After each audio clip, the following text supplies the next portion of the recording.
Malam.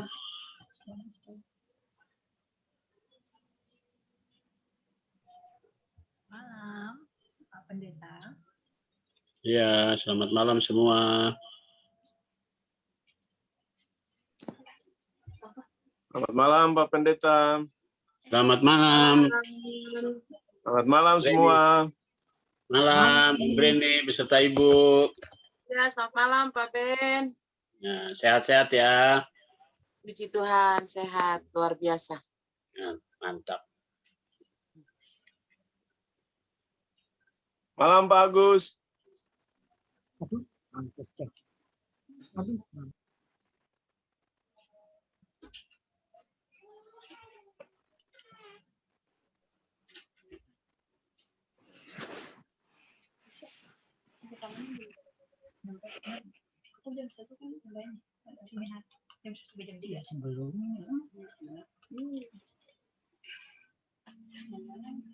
Baru 14 orang.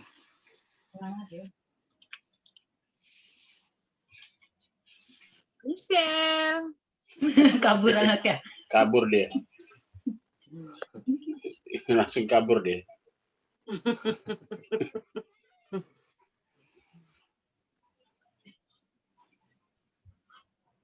Oke, gimana? Ya.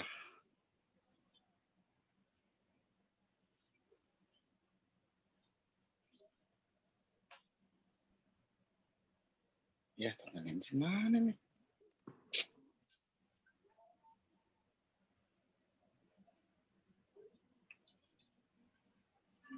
Kok hilang? Siapa? Bu Nancy. Hilang. Kok hilang?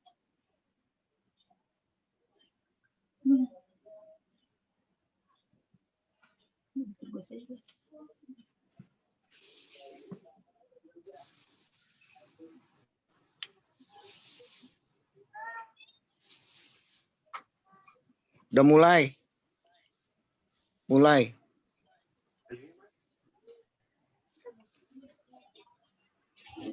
Ya, ya.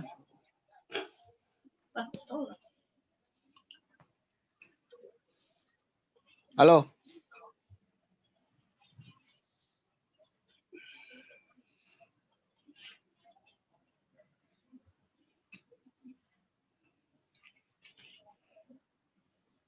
Mana hilang kok Tante Nancy? Tante Nancy hilang. Jadi, Coba ditelepon Max. Mungkin sinyal. Selamat malam Pak Pendeta. Malam Opung. Malam. Selamat malam. Ini dua-duanya. Sehat-sehat ya. Kemarin sehat. Amin, amin. Tuhan. Tuhan berkati selalu Pak Simolen dan Ibu. Salam sehat.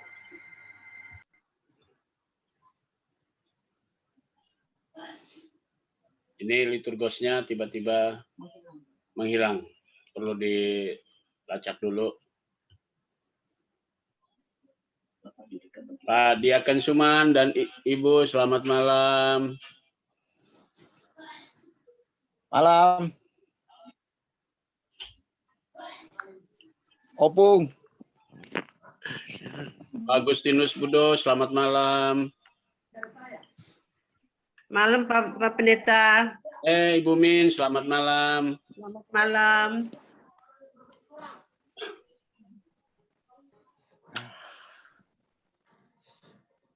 Nah, di sini. Bagaimana Pak Max?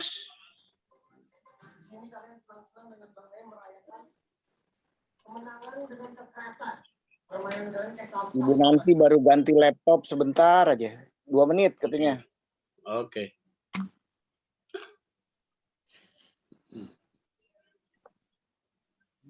Gak tau gue.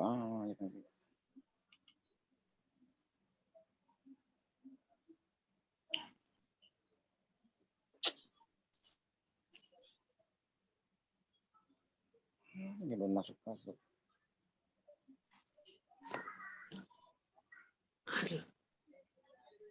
Duh, elah. Ada ini ya.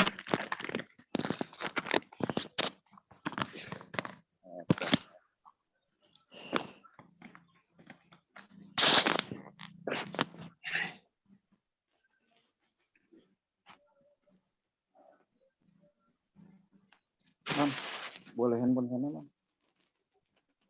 Hai Glenny. Nancy. Halo Tante Min. Halo Tante Min. Halo Maria, apa kabar? Pak Puji Simbolon. Tuhan, baik. Pak Simbolon, Ibu. Bu Simbolon. Malam. Pak Suman, istri. Siapa Pak lagi Suman. nih? Pak temennya? Suman, dan Dan Ibu. istri. Oh, belum ada banyak orang. Hai Ibu Dian. Masya. Sebentar Tante. Apa kabar? Baik. Gimana mama dua-dua? Gimana mama? Sehat. Puji Tuhan sehat. Udah lama nggak langsia soalnya. Iya. Aduh. Siapa lagi nih? Mana teman aku nih? Kok belum ada sih? Pak Marvel belum nangol, belum. Semuanya belum ada. Mana nih? Elah. Pak Max gimana? Sebentar, saya telepon. Kata Nancy gimana nih? Ini kalau mau rata gini gimana? Duh, Selamat malam Pak Marvel dan Ibu. Ya, selamat malam. udah bisa? Masa? Nggak dicas, baterainya udah. Pak Nyoman. Selamat malam. Ini nggak enak. Selamat malam, Pak Pendeta. Mana kamu punya mana? Malam Pakai nama semua. apa? Ya, Roger. Nggak diganti. Iya, udah nggak apa-apa. Nggak usah diganti. Udah? Udah ngecas. Ya. Nggak usah pakai ganti itu. Ini apa? Mohon maaf, Bapak dan Ibu, selamat malam. Malam Ibu Bapak. Nancy. Ibu, Oma, Opa, saudara-saudari, dan anak-anak yang dikasihi Tuhan Yesus, Majelis Jemaat GBB Sejahtera Jakarta mengucapkan selamat beribadah kepada jemaat yang beribadah melalui aplikasi Zoom. Kiranya ibadah keluarga pada malam hari ini berkenan kepada Tuhan dan menjadi berkat bagi kehidupan kita bersama dan bersama keluarga dan sesama. Pelayan firman pada malam hari ini di dalam ibadah ini adalah Bapak Pendeta Benyamin Lohena Pesi, dan kita diajak untuk menghayati tema Allah peduli. Jemaat yang dikasihi Tuhan, mari kita menghadap Tuhan dan memuji kebesaran nama Tuhan dengan nyanyian Jemaat Kidung Jemaat 17 ayat pertama, Tuhan Allah hadir.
Kita bersatu di dalam doa pembukaan.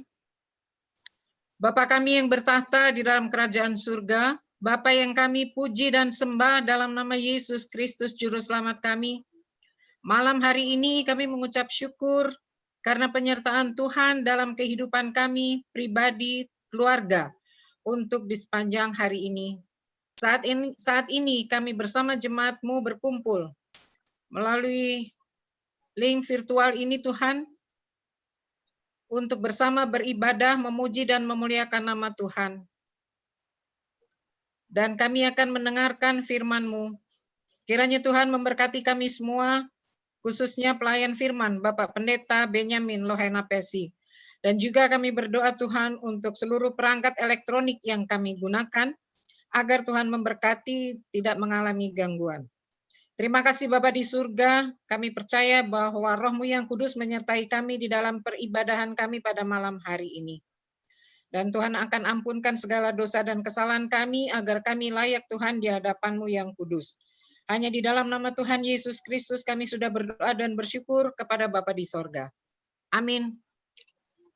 Kita memasuki Mazmur berbalasan yang terambil dari Mazmur 111 ayat 1 sampai dengan yang kelima. Haleluya, aku mau bersyukur kepada Tuhan dengan segenap hati. Dalam lingkungan orang-orang benar dan dalam jemaah. Besar perbuatan-perbuatan-Mu Tuhan.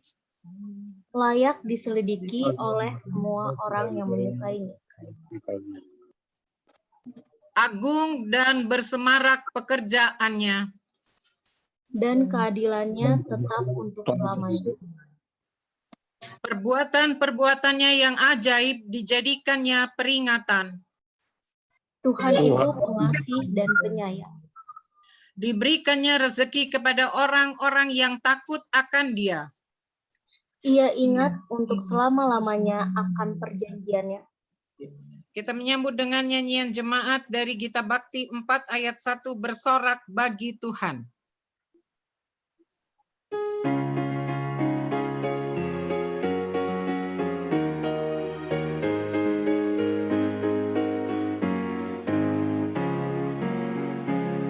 Bersorak bagi Tuhan, wahai umatnya, hendaklah orang jujur puji namanya, mainkanlah kecapi dan tabula rabana, bermazmur bagi Tuhan dan bersyukurlah.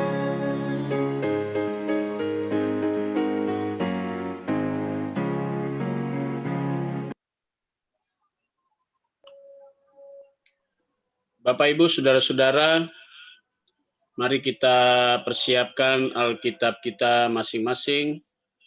Kita siapkan hati dan pikiran kita untuk masuk dalam pemberitaan firman Tuhan. Mari kita tundukkan kepala, kita berdoa mohon bimbingan Roh Kudus. Kita berdoa. Bapa di sorga, dalam sukacita dan kebahagiaan kami, di malam hari ini dalam ibadah keluarga melalui Zoom meeting, kami bergembira, kami tetap diberkati oleh Tuhan di tengah-tengah pandemi COVID seperti sekarang ini. Malam ini kami akan menaikkan pujian dan doa bersama-sama dan kami juga akan mendengarkan pemberitaan firman Tuhan. Bimbing dan bungkus kami dengan kuasa Roh Kudus-Mu ya Bapa, sehingga kami semua dapat memahami, kami semua dapat mengerti dan melakukan firman Tuhan seturut dengan rancangan dan kehendak Tuhan. Karena itu ya Bapa di sorga, dalam segala kerendahan hati kami berseru kepadamu. Bersabdalah kepada kami semua ya Tuhan, sebab kami sudah siap untuk mendengarkan firman Tuhan. Demi nama Yesus Kristus, firman yang hidup, kami berdoa. Amin. Jemaat Tuhan, mari kita membaca firman Tuhan pada malam hari ini yang terambil dari kitab Kisah Para Rasul 7 ayat 30 sampai dengan 34. Kitab Kisah Para Rasul 7 ayat 30 sampai dengan 34 yang mengatakan, dan sesudah 40 tahun tampaklah kepadanya seorang malaikat di padang gurun Gunung Sinai, di dalam nyala api yang keluar dari semak duri. Musa heran tentang penglihatan itu, dan ketika ia pergi ke situ untuk melihatnya dari dekat, datanglah suara Tuhan kepadanya. Akulah Allah nenek moyangmu, Allah Abraham, Ishak dan Yakub. Maka gemetaranlah Musa, dan ia tidak berani lagi melihatnya. Lalu firman Allah kepadanya, tanggalkanlah kasutmu dari kakimu, sebab tempat di mana engkau berdiri itu adalah tanah yang kudus. Aku telah memperhatikan dengan sungguh kesengsaraan umatku di tanah Mesir, dan aku telah mendengar keluh kesah mereka. Dan aku telah turun untuk melepaskan mereka, karena itu marilah engkau akan kuutus ke tanah Mesir. Demikianlah pembacaan Alkitab. Haleluya.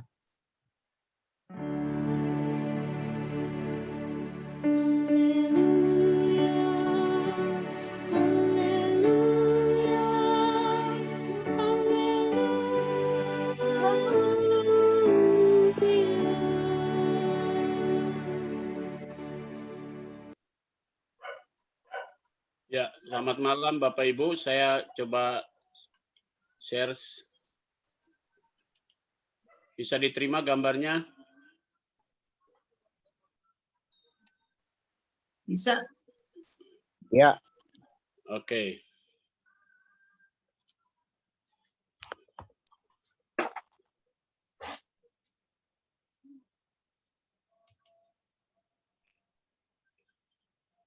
Bapak, Ibu, Saudara-saudara, tema kita berbicara tentang Allah peduli.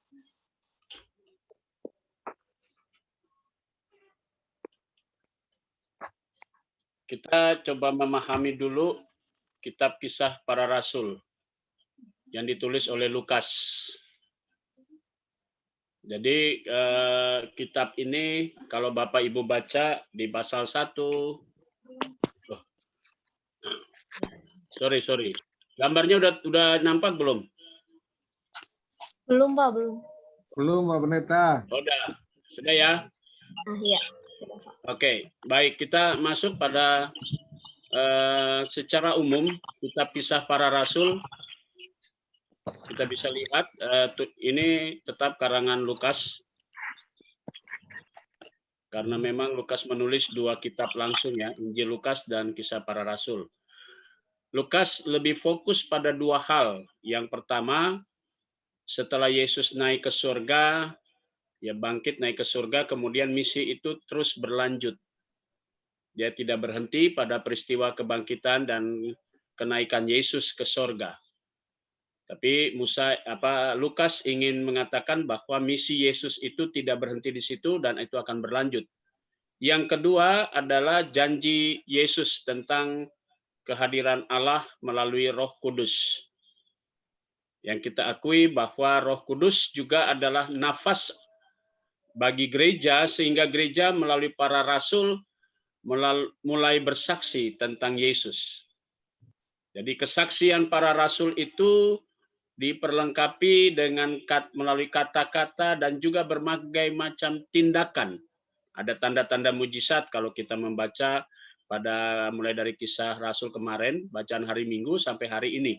Maka kita bisa lihat bagaimana para murid dengan kekuatan Roh Kudus mereka bisa bersaksi dengan kata dan perbuatan.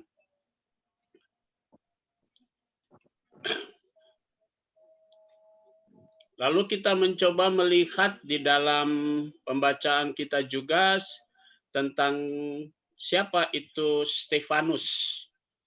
Ya, kalau kita coba perhatikan, Stefanus adalah salah seorang dari 7 pelayan Tuhan.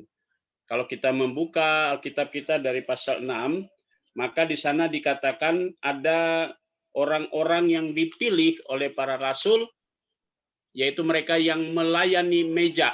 Dalam bahasa Yunani disebut diakonos. Itu orang-orang yang melayani para janda, orang miskin yang saat itu hampir terabaikan dalam kitab Kisah Para Rasul pasal 6. Kata diakonos yang kita kenal dengan istilah diaken itu artinya aktif melayani atau memperhatikan kebutuhan orang lain sebagaimana Tuhan membimbing dengan cara yang aktif dan praktis. Itu kata diakonos. Jadi Bapak Ibu saudara-saudara dengan jabatan diaken, maka kita seharusnya sesuai dengan kita punya jabatan diaken, maka dia aktif melayani. Ya, dia memperhatikan segala kebutuhan orang lain.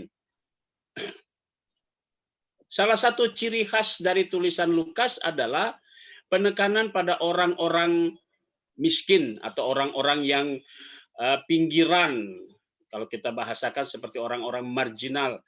Jadi mereka-mereka itu yang banyak orang melupakan, karena itu bagaimana Yesus ditampilkan oleh Lukas seperti orang yang atau hadir yang memenuhi kebutuhan mereka, baik jasmani maupun rohani. Nah, karena itu setelah Yesus naik ke surga, maka pekerjaan pelayanan Yesus itu dilanjutkan para murid. Karena pada waktu itu kita tahu bangsa Israel sedang berada di bawah pemerintahan, di bawah jajahan Romawi.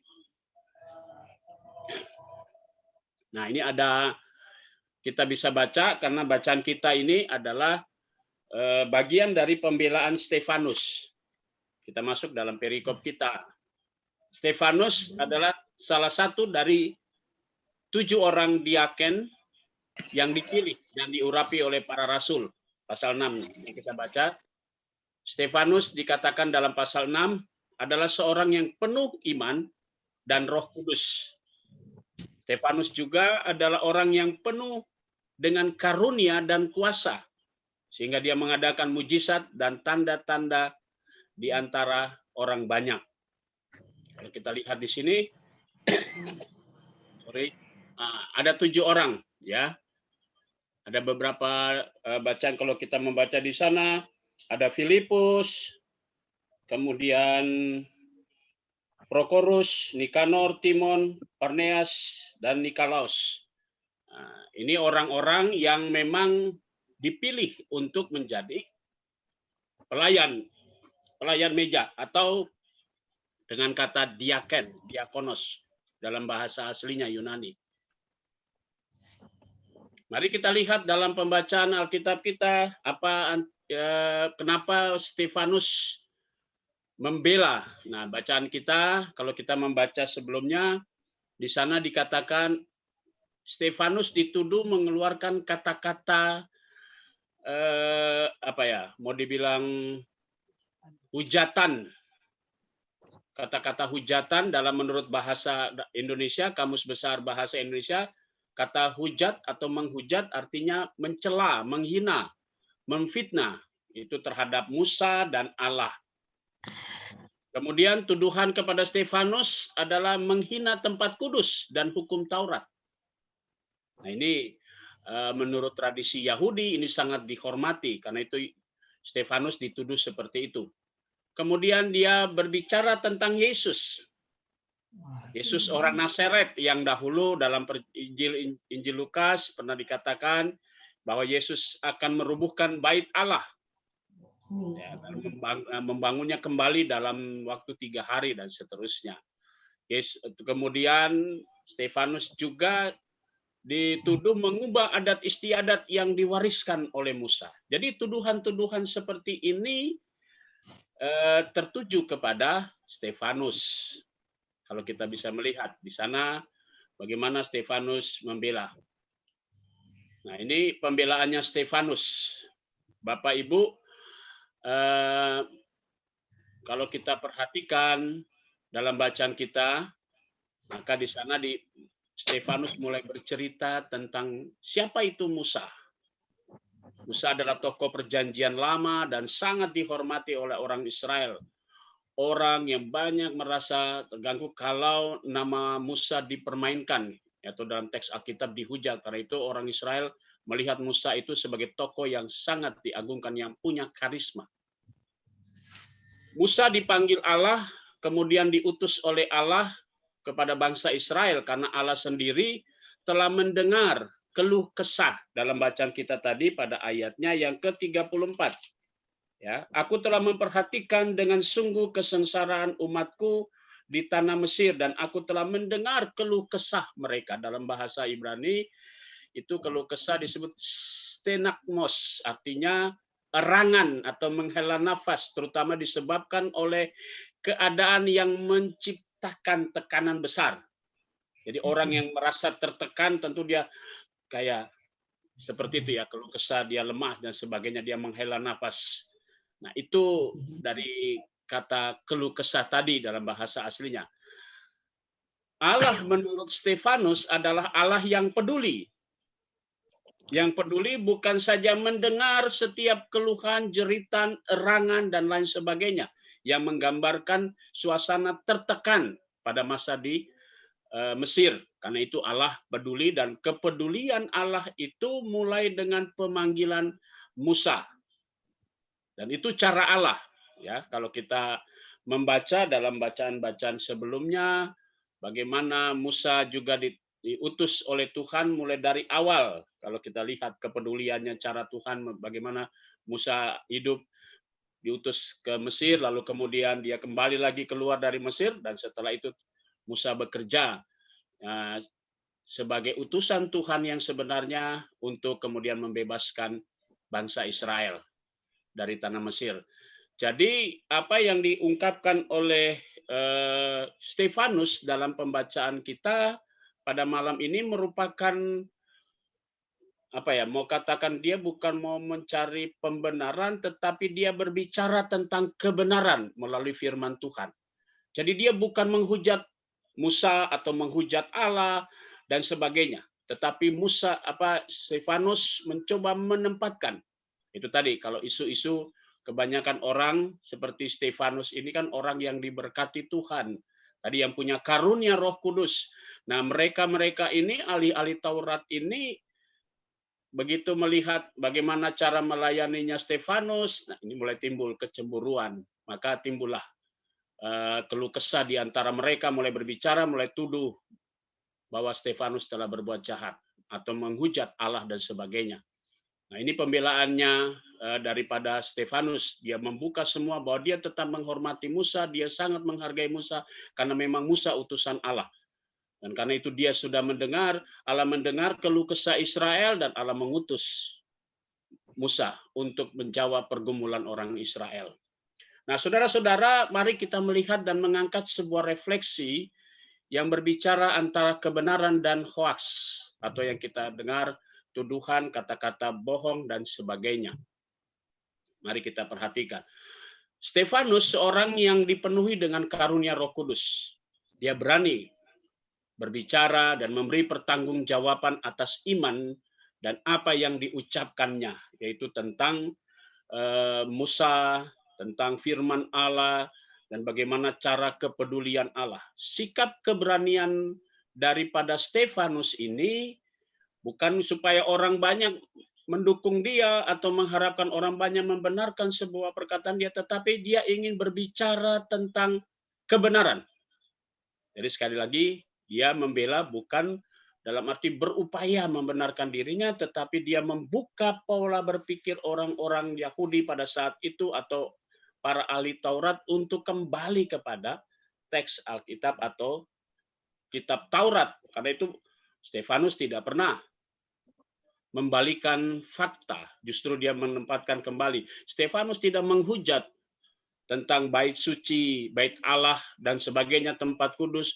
Stefanus juga tidak memutarbalikan tradisi yang diwariskan oleh Musa. Stefanus berbicara tentang Yesus yang bangkit.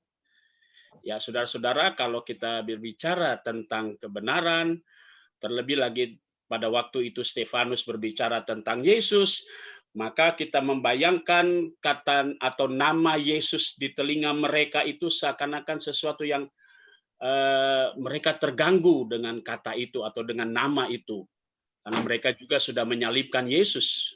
Tapi justru di sana terjadi peristiwa besar, Yesus bangkit dari antara orang mati, dan itu mereka tidak terima. Karena itu berita kebenaran itu dipelintir sedemikian rupa, sehingga kesan mereka bahwa Stefanus menghujat. Ya. Stefanus menghujat, Stefanus menghina, Stefanus memutarbalikan atau tidak lagi menghormati tradisi yang diwariskan oleh Musa dan sebagainya. Jadi kondisinya seperti itu, dan karena itu kalau kita membaca bagaimana Allah peduli, itu dikembalikan lagi. Jadi dengan kalimat yang seperti diucapkan oleh Stefanus dalam bacaan kita tentang Musa. Nah, saudara-saudara, yang berikutnya apa yang yang dialami Stefanus sudah dialami dulu oleh Yesus. Ya. Ketika Yesus datang ke dunia dan memberitakan tentang kerajaan Allah, maka Yesus juga berupaya untuk menghadirkan tentang tanda-tanda kerajaan Allah. Yesus melakukan hal-hal yang benar dan sebagainya. Tapi tetap saja orang-orang Yahudi, khususnya ahli-ahli Taurat dan orang Farisi, kalau kita baca di kitab Injil Lukas, padahal Yesus jelas-jelas bagaimana memberitakan tentang Allah yang peduli, melalui kehadirannya dengan memperhatikan menyembuhkan orang sakit, kemudian orang lumpuh bisa berjalan dan sebagainya, yang mati bisa dibangkitkan dan seterusnya. Dan itu tanda-tanda kerajaan Allah yang sebenarnya Yesus sedang menghadirkan, bahwa Allah sedang peduli terhadap manusia yang sekarang pada waktu itu. Nah, tapi kita bisa lihat bagaimana berita kebohongan diciptakan. Jadi kalau kita membaca kata hoax sendiri, artinya adalah berita kebohongan yang diciptakan untuk kepentingan kelompok atau pribadi, yang sering menjadi senjata untuk menghancurkan kebenaran. Dan ini yang terjadi sejak zaman Yesus. Yang kalau kita baca tadi, nama Yesus bagi orang ahli Taurat itu, para ahli Taurat, orang Farisi, di telinga mereka menggelitik di mereka, lalu mereka berusaha untuk Stefanus tutup mulutnya, jangan berbicara tentang Yesus. Nah, ini yang kita harus perhatikan. Padahal kehadiran Yesus justru memperlihatkan kepedulian Allah terhadap manusia, karena manusia tidak mampu. Bagaimana dia terlepas dari dosa, bagaimana dia bisa mengembalikan kehidupannya menjadi benar di mata Tuhan, kalau bukan karena pengorbanan Kristus. Dan ini yang harus dikembalikan oleh Stefanus. Sekali lagi, karena pekerjaan Roh Kudus, Stefanus dengan berani dia berkata tentang kebenaran di antara orang banyak yang sudah termakan dengan berita-berita kebohongan atau yang dipelintir sedemikian rupa. Nah, karena itu Roh Kuduslah yang membenarkan atau memampukan Stefanus menjadi orang yang terus membela iman percayanya kepada Yesus. Nah, ini mesti diperhatikan buat kita semua, bahwa apa yang diungkapkan oleh Stefanus tidak mengatakan membela Yesus. Yesus tidak perlu dibela, karena Yesus justru membela kita. Itu yang harus kita lihat. Kepedulian Allah adalah pembelaan Allah terhadap kita. Ketika Stefanus berani untuk berkata yang benar, karena itu dia tidak pernah rasa takut. Karena yang ingin dia nyatakan adalah apa yang ia imani tentang Yesus. Sehingga Stefanus kalau kita baca terus, dialah satu-satunya diaken yang kemudian dilempar batu atau dirajam oleh orang banyak sehingga dia mati.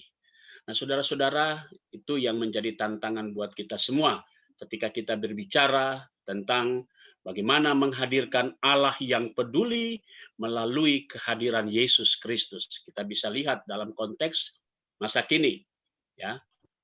Baik, sekarang kita mencoba bagaimana penerapan atau aplikasinya. Nah, kita kembali lagi kepada masa lalu dulu, ya. Masa lalu ada 3 hal. Yang pertama, Allah mendengar keluh kesah orang Israel seperti yang diungkapkan oleh Stefanus. Allah mendengar keluh kesah mereka yang sedang berada dalam penindasan bangsa Mesir, karena itu Musa diutus. Itulah bentuk kepedulian Allah. Yang kedua adalah Allah mendengar keluh kesah umat manusia ketika dia berada di dalam belenggu dosa. Coba kita perhatikan, apa yang membuat kita bisa benar di mata Tuhan? Apakah kita benar membenarkan diri dengan melakukan hal-hal yang benar di mata Tuhan? Kalau kata Rasul Paulus bahwa pembenaran itu terjadi karena iman percaya kita kepada Yesus. Karena itu kita percaya kepada Yesus, maka yang membenarkan kita bukan perilaku kita, tapi iman kita. Apa yang diungkapkan oleh Abraham misalnya, ketika dia mengungkapkan pengakuan imannya kepada Tuhan ketika Tuhan menjanjikan keturunan. Dia katakan dia percaya pada janji Tuhan, karena itu dia dibenarkan. Dan karena itu saudara-saudara, keluh kesah kita terhadap belenggu dosa sudah dinyatakan melalui pengorbanan Kristus, yaitu pembebasan dari belenggu dosa. Kita sudah dimerdekakan. Dan karena itu Tuhan mewujudkan Yesus bangkit dari antara orang mati, lalu kemudian Yesus naik ke surga, dan Allah menghadirkan Roh Kudus sebagai wujud janji bahwa Ia akan menghibur dan memberikan kepada kita semua damai sejahtera dalam penantian kedatangan Kristus yang terakhir. Nah, itulah bentuk kepedulian Allah. Kita tidak ditinggalkan seperti anak yatim piatu. Ya, seperti induk kehilangan anak ayam kehilangan induk, tidak seperti itu, tetapi Allah peduli. Karena itu dia memberikan penghiburan melalui kuasa Roh Kudus yang hadir di setiap orang percaya sesuai dengan janjinya. Peristiwa Pentakosta membuktikan para murid, para rasul, dan diaken pertama pada waktu itu yaitu Stefanus. Dia bisa mewujudkan bagaimana Allah peduli terhadap manusia. Nah, saudara-saudara yang Tuhan Yesus kasihi, bagaimana dengan masa kini? Apa kepedulian kita terhadap gereja? Apa kepedulian kita sebagai gereja? Catatan yang pertama, gereja ada bukan untuk dirinya sendiri. Karena gereja adalah persekutuan orang percaya, dari kata eklesia, kaleo, dipanggil keluar. Lalu kemudian kita dipakai Tuhan untuk menjadi berkat bagi orang banyak. Jadi gereja ada bukan untuk dirinya sendiri. Dia harus terbuka. Dia ada di dalam dunia, tetapi dia harus berbeda dari dunia. Karena itu dia harus memperlihatkan bahwa dia ada, atau gereja adalah utusan Allah di dalam menghadirkan damai sejahtera. Jadi bukan untuk dirinya. Yang kedua, gereja bukan kelompok eksklusif, ya, yang hanya mementingkan diri sendiri, yang hanya berdiam diri sendiri tanpa melihat orang lain. Kalau kita di dalam gereja, kita selamat kita sendiri, orang lain bodoh amat mau selamat atau tidak.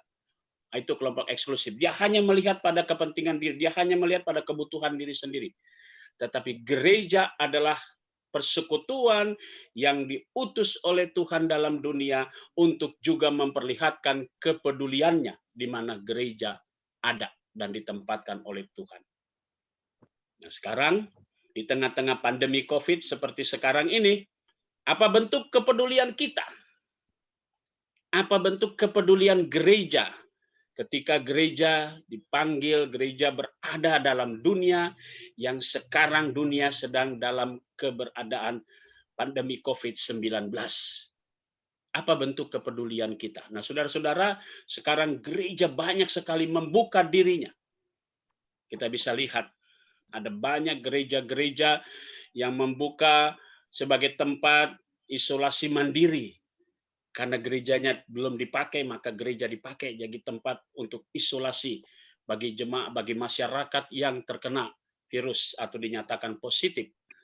Nah, kita bisa lihat juga gereja sekarang membuka pintu gereja, membuka pagar gereja untuk menjadi tempat vaksinasi misalnya.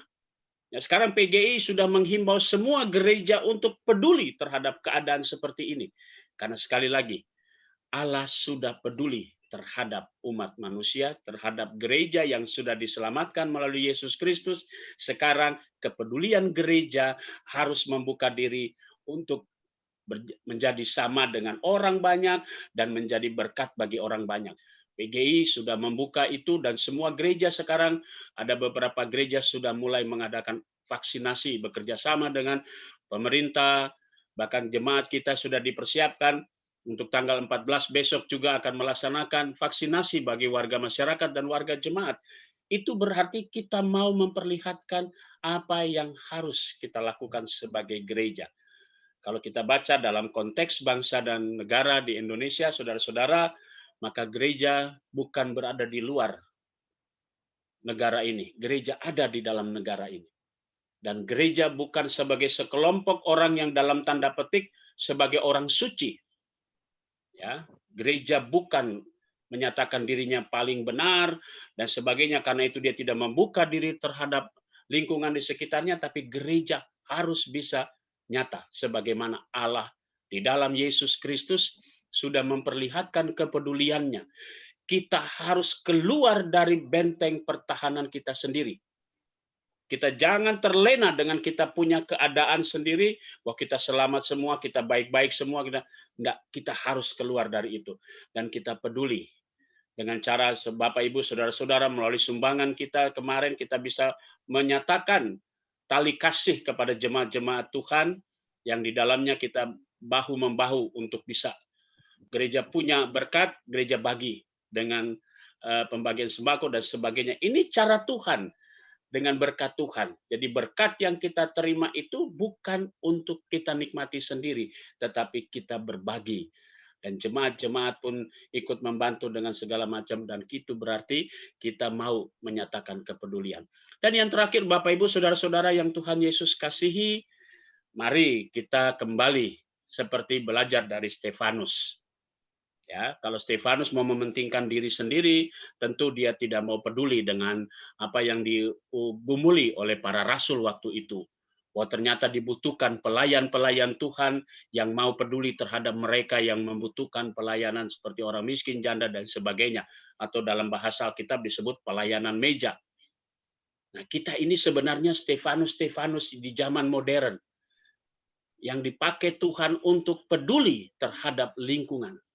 Peduli terhadap keadaan di sekitar kita. Peduli terhadap keluarga kita dulu pertama. Lalu kemudian kita peduli terhadap persekutuan.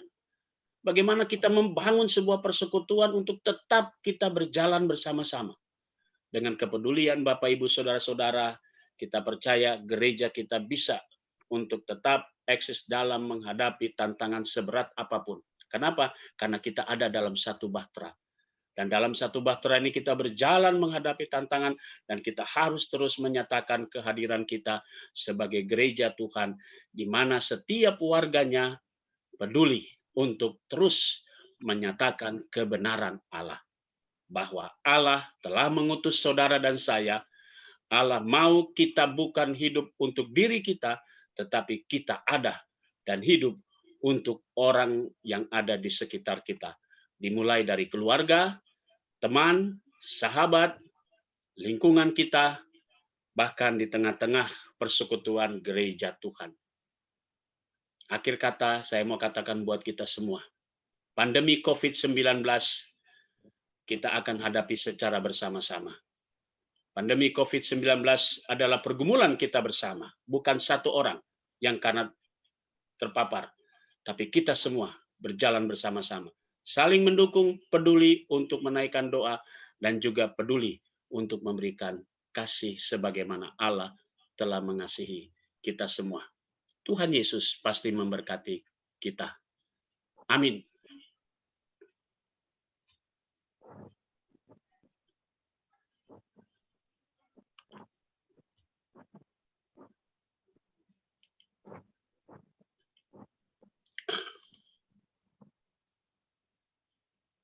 Baik, Bapak, Ibu, Saudara-saudara, kita kembali memuji Tuhan dari Gita Bakti 218, baitnya yang pertama.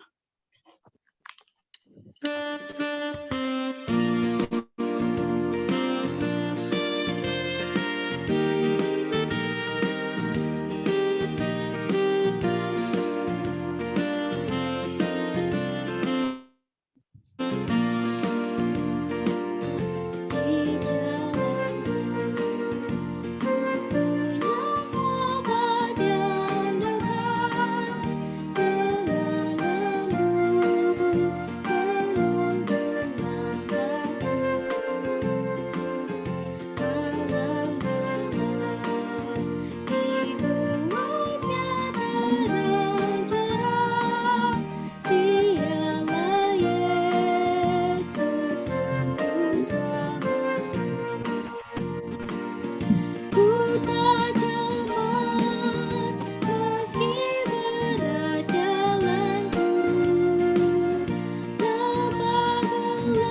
Bapak, Ibu, saudara-saudara yang Tuhan Yesus kasihi, mari kita satu hati dalam doa syafaat, diakhiri dengan doa Bapa kami, dan ditutup dengan doksologi.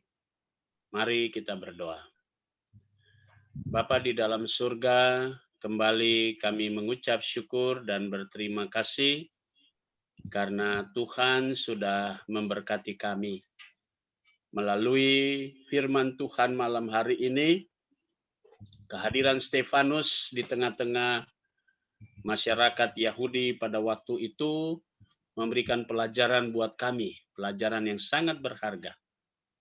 Bahwa dia menerima tanggung jawab sebagai seorang pelayan yang kemudian diutus untuk menjadi saksi Tuhan. Dia bukan saja dipilih menjadi pelayan meja, tetapi dia dipakai Tuhan untuk memberitakan firman Tuhan. Jadikanlah kami semua Stefanus-Stefanus di zaman modern ini ya Tuhan, yang memiliki kepedulian yang tinggi untuk kami bisa mewartakan kebenaran firman Tuhan. Di tengah-tengah situasi pandemi, di tengah-tengah banyak sekali informasi, banyak sekali orang sedang mendengar berita-berita hoaks ataupun berita-berita yang tidak benar. Di dalam gereja Tuhan kami bersyukur Tuhan selalu memberkati. Sehingga kami bisa membentengi diri kami dan kami bisa dipimpin dengan Roh Kudus-Mu. Sehingga kami juga mau peduli untuk menyatakan kebenaran.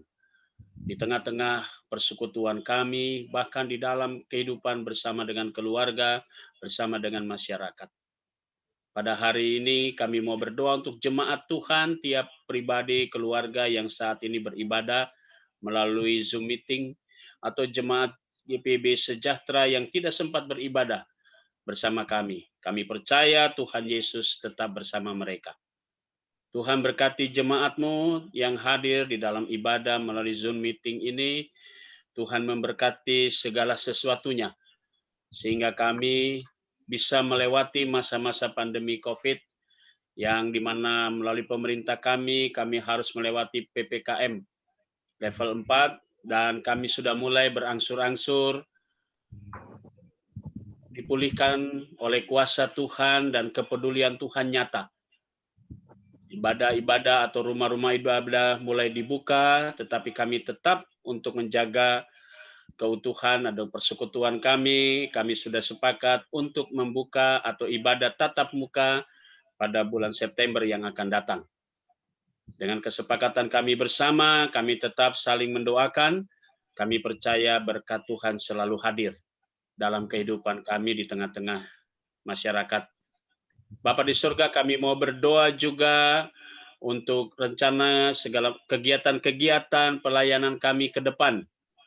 Terkhusus rencana vaksinasi, kegiatan vaksin yang diadakan di Jemaat GPB Sejahtera bekerja sama dengan Persekutuan Gereja-Gereja di Indonesia, pemerintah DKI Jakarta, dan khususnya yang ada di kecamatan, kelurahan, dan RT RW kami saling mendukung satu dengan yang lain. Maka acara pada hari Sabtu mendatang, Tuhan Yesus berkati.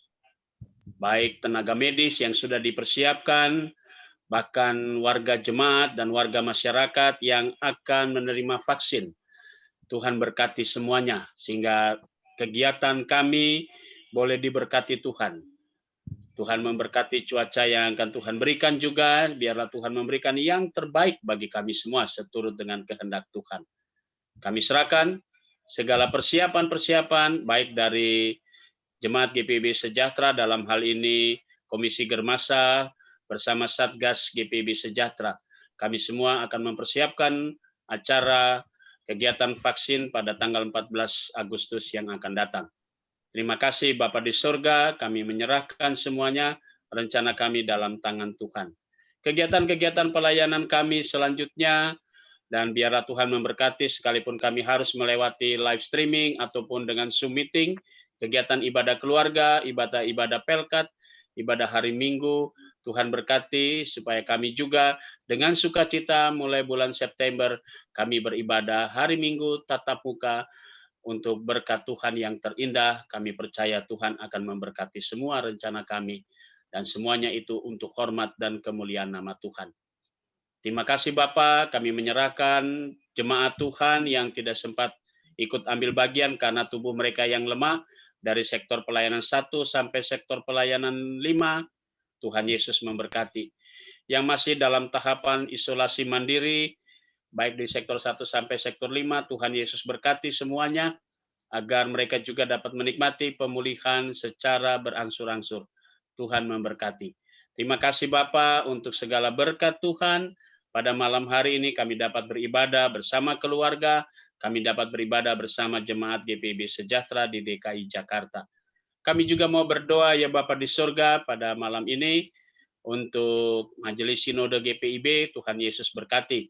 Kami mau berdoa untuk segala persiapan yang dilakukan, baik itu sosialisasi, persidangan Sinode tahunan yang terus diselenggarakan sejak tanggal 31 Juli, 7 Agustus, dan nanti terakhir tanggal 14 Agustus yang akan datang.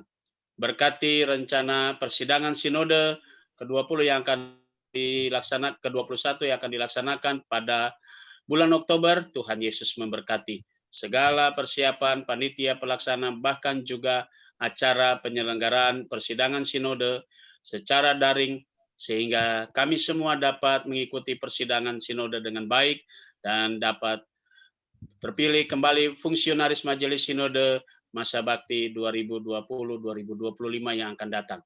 Kami percaya Tuhan Yesus memberkati. Bapa di surga, kami menyerahkan juga BP Mupel Jakarta Selatan, Tuhan Yesus memberkati dalam pelayanan mereka. Kami menyerahkan akan seluruh kegiatan kami pada malam hari dalam tangan Tuhan. Kami berdoa untuk bangsa dan negara kami, Tuhan Yesus berkati dalam upaya kegiatan vaksin yang dilaksanakan di seluruh wilayah. Tuhan berkati para pemimpin kami mulai dari pusat sampai ke daerah. Inilah doa syafaat kami semua ya Tuhan. Doa setiap pribadi, setiap keluarga yang malam hari ini dinaikkan, Tuhan Yesus memberkati kami semua. Ampunkan dosa kami. Doa ini kami serahkan di dalam nama Tuhan Yesus. Kami percaya Tuhan mendengar doa kami. Ya Tuhan, dalam pengasihan-Mu kami memohon. Peliharalah kami dalam Yesus Kristus Tuhan dan Juru Selamat kami yang telah mengajar kami semua berdoa bersama-sama. Bapa kami dalam sorga, dikuduskanlah nama-Mu, datanglah kerajaan-Mu, jadilah kehendak-Mu di bumi seperti di sorga. Berilah kami pada hari ini makanan kami yang secukupnya, dan ampunilah kami akan kesalahan kami, seperti kami juga telah mengampuni orang yang bersalah kepada kami. Dan janganlah membawa kami ke dalam pencobaan, tetapi lepaskanlah kami daripada yang jahat.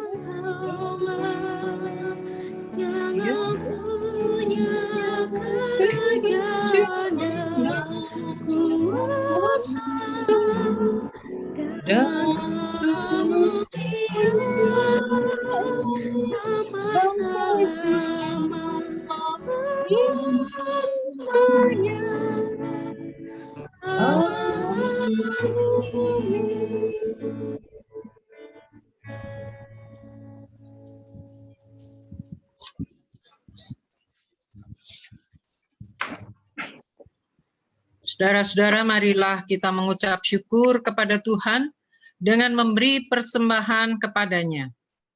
Dengarlah nats Alkitab dari Mazmur 54 ayat 8 yang menyatakan, dengan rela hati aku akan mempersembahkan korban kepadamu. Bersyukur sebab nama-Mu yang baik ya Tuhan.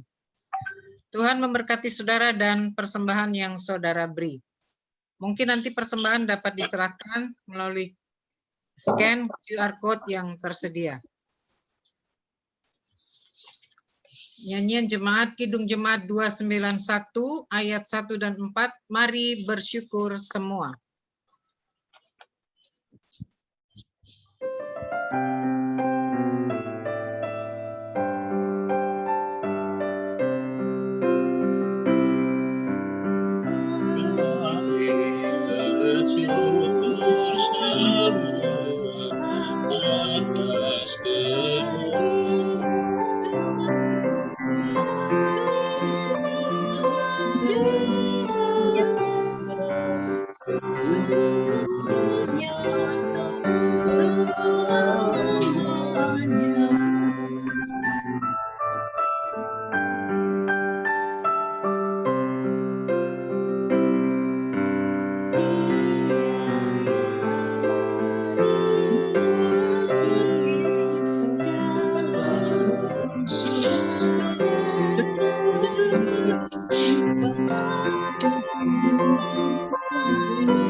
Mari kita bersatu di dalam doa.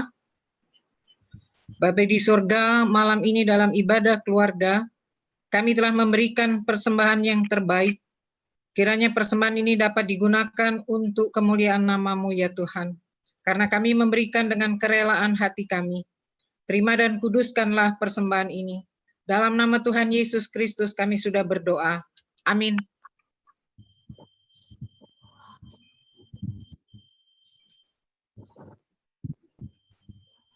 Mohon perhatian untuk warta jemaat. Ibadah yang pertama, ibadah syukur Hari Ulang Tahun Kemerdekaan Republik Indonesia akan dilaksanakan pada hari Selasa 17 Agustus 2021 pada pukul 10 WIB secara live streaming. Yang kedua, ibadah rutin Pelkat Gerakan Pemuda akan dilaksanakan secara virtual pada hari Sabtu 14 Agustus 2021 pukul 17 WIB. Yang ketiga, sentra vaksinasi GPIB Jemaat Sejahtera bekerja sama dengan Pemprov DKI Jakarta dengan rumah-rumah ibadah, gereja-gereja dan anggota PGI DKI Jakarta terbuka untuk umum melaksanakan vaksinasi pada hari Sabtu 14 Agustus 2021 waktu pukul 13 hingga 17 WIB bertempat di GPIB Sejahtera DKI Jakarta untuk usia 12 tahun ke atas yang belum mempunyai KTP membawa kartu keluarga. Selanjutnya persiapan presbiter dalam rangka ibadah hari Minggu ke-13 sesudah Pentakosta dan ibadah keluarga, maka akan dilaksanakan persiapan presbiter pada hari Jumat 13 Agustus 2021 jam 18.30 WIB. Presbiter yang bertugas adalah sektor pelayanan 2 dan sektor pelayanan 4. Mohon perhatiannya bagi presbiter sektor 2 dan sektor 4.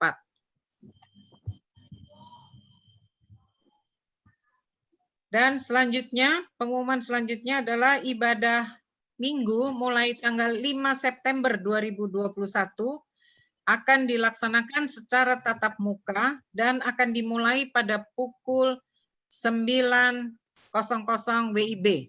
Mohon perhatian warga jemaat. Sekian warta jemaat. Terima kasih atas perhatiannya.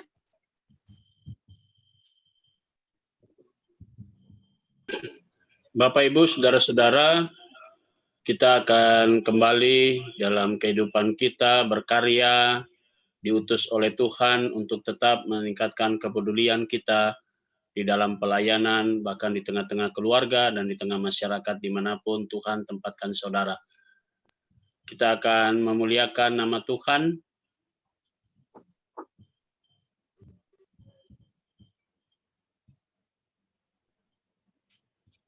Dari lagu rohani Allah Peduli.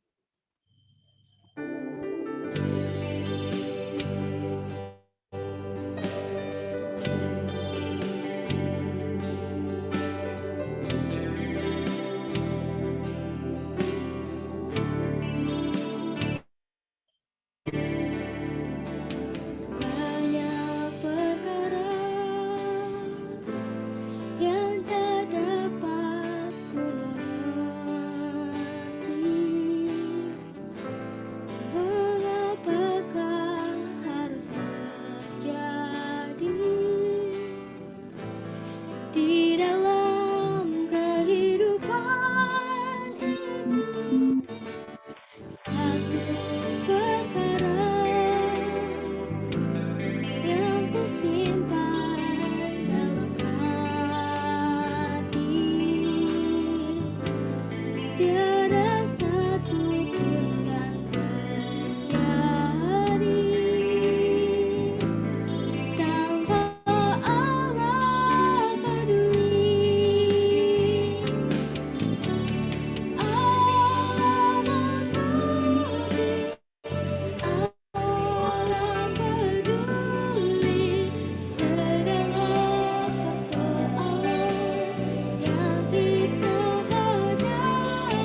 Mari kita tundukkan kepala. Arahkanlah hati dan pikiranmu kepada Tuhan. Dan kini terimalah berkat Tuhan. Kasih karunia Tuhan Yesus Kristus, kasih Allah Bapa, dan persekutuan dengan Roh Kudus akan menyertai, memberkati saudara-saudara sekalian dari malam ini sampai selama-lamanya.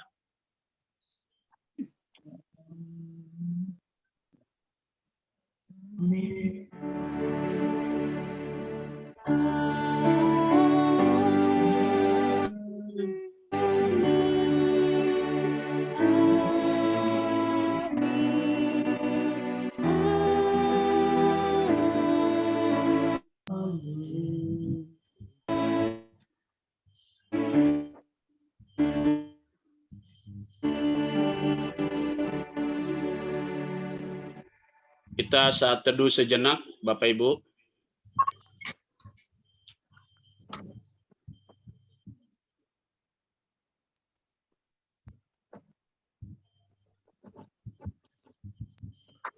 Ya, terima kasih. Selamat malam semuanya, Bapak Ibu. Terima kasih, Ibu Nancy. Terima kasih.